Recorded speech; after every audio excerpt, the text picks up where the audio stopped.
السلام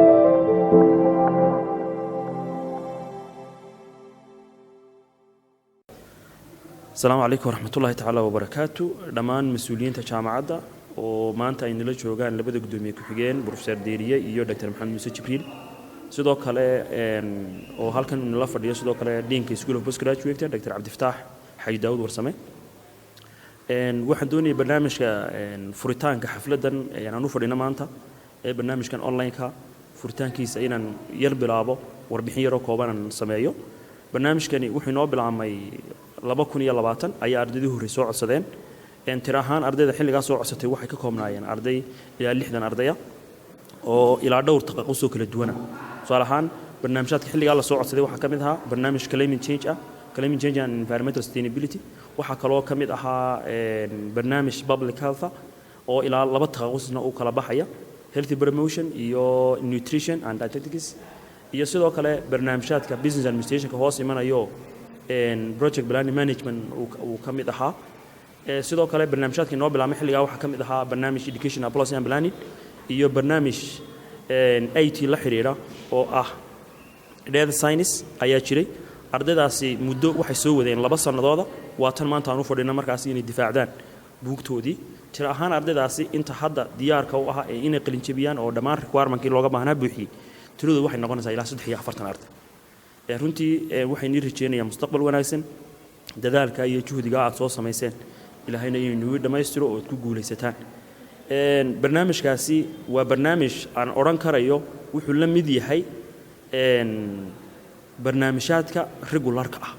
marka laga yimaado sidaad ka warqabtaanba barnaamijka online marka la leeyahay adduunyada qaabab badan oo loo isticmaalaa ayaa jira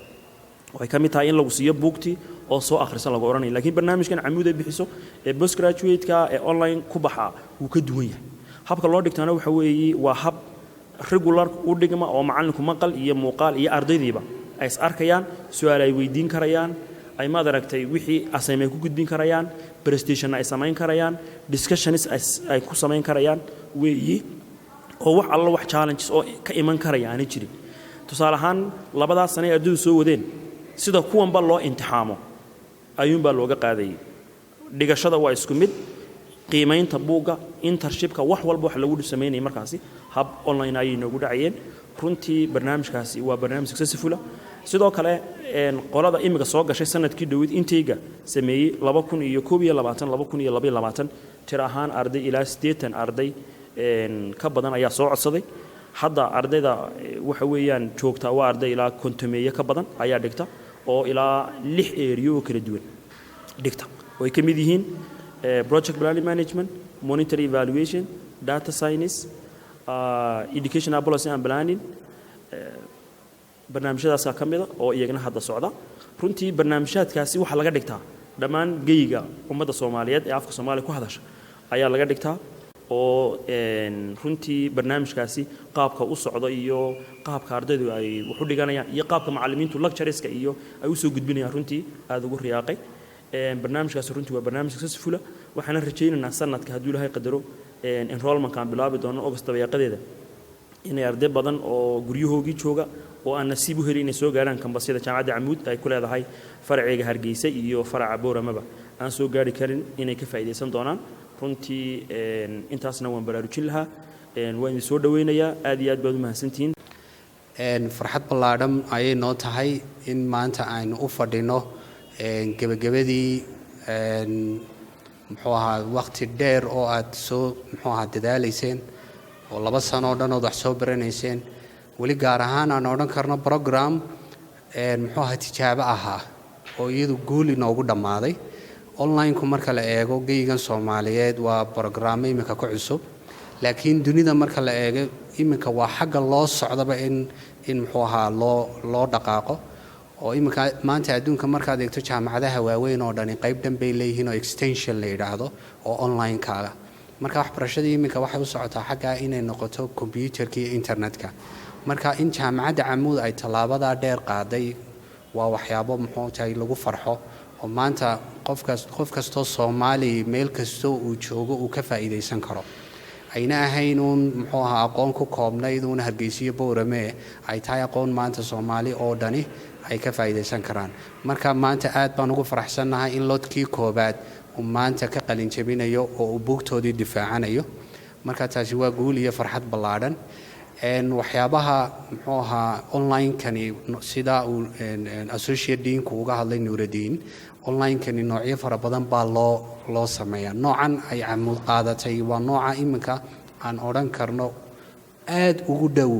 kii muxuu ahaa classeska caadiga lagu dhigay. keliya hata waxay ku kala duwan yihiin waa internet gudihiisu ka dhacaya, ka kalena waa la is hor fadhiyaa. marka wixii cashiray waa online-ka, laakiin marka imtixaanka timaado, imtixaanku waa physical oo 4 magaalo ayaan imtixaanka u qaadnaa. marka imtixaanku si uu u adkaado, imtixaanka waxaanu ku qaadnaa toos. ardaydii waa loo tagaa, maamulka taga, magaalo walbaba lagu diyaariyaa, meeshii lagu qaadayna magaalo walba oo lagu diyaariyaa, halkaas imtixaanka lagu galaa. marka iminka mustaqbalkan soo socdana waxaan rabnaa inaanu sii horumarino barnaamijtii programmadiina, inaan intii ka badino kuwii hore jirayna wixii aan ka baranay muxuu ahaa ee dhaliila timid inaan kobcino. sida tusaale ahaan oo kale qolada online-ka waxay kaga nasiib fiicnaan doonaan kuwa kale in cashir kasta oo baxaya la duubo. marka cashirkii markii la duubo ardaygii la siiyo, ardaygii markaa cashirkii uu marka horena uu joogo, marka dambena isagoo duuban uu haysto. marka iyagu inay taa kaga sii jaanis fiicdaan xitaa kuwan jooga muxuu ahaa labada kambas ee Boorame iyo Hargeysa. marka waxaan idin rajaynayaa farxad iyo guul badan. waxaan u rajaynayaa programkan inuu noqdo program ka ballaadhnaan doona muxuu ahaa kambaskan inuu ka ballaadhnaan doono kambasyada kale. aad iyo aad baan idin salaamayaa. defense-kaasina waxaan rajaynayaa inuu noqdo defense aad ku guulaysataan, noqotaanna qoladii ugu horeysay ee ka qalin jabisa muxuu ahaa qaybta online-ka. horta farxad weyn bay noo tahay in aan maanta u fadhino waxa weeye barnaamijkii aynu soo bilownay 2020kii ee ahaa online-ka, oo ardaydii ay maanta diyaar u yihiin inay difaacdaan buugtoodii si ay u qalin jabiyaan. waxaa la yidhaahdaa masiibada cid ku dhacda cid kale faa'iido u leedahay. sanadkii 2020kii sida laga warqabo COVID-19 ayaa adduunyada kala xidhxidhay. kadib markii la kala xidhay waxaa la hindisay oo institutionada waxbarashada gaar ahaan jaamacadu ay hindiseen bal hab kale oo ardayda wax lagu bari karo oo aan ahayn kii la isku imanayay, maadaama duruuftu ay saamixi weyday. habkaasi markaa wuxuu noqday kan online-ka. sanadka 2020kii waxaanu dhammaan 140 fasal oo jaamacadda Camuud wax ka bartaa waxa lagu soo rogay muddo 10 maalmood ah ayaa laga shaqeynayay systemka Google Classroom-ka ama Zoom-ka wax lagu baro. 10 maalmood kadibna shaqadiisu ma taagin, sideedii buu socotay.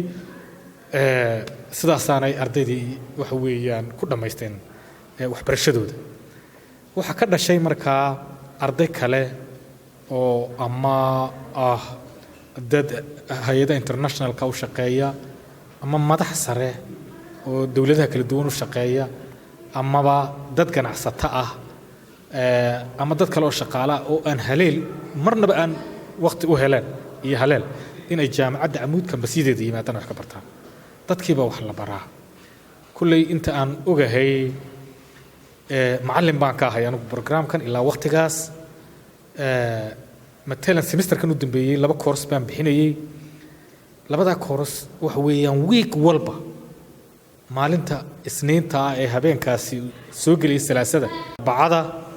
ee khamiistu soo gelayso ayaan ardayda saragnaa. sida class-kan kale ee de waxa weeye physical-ka aan wax ugu dhigno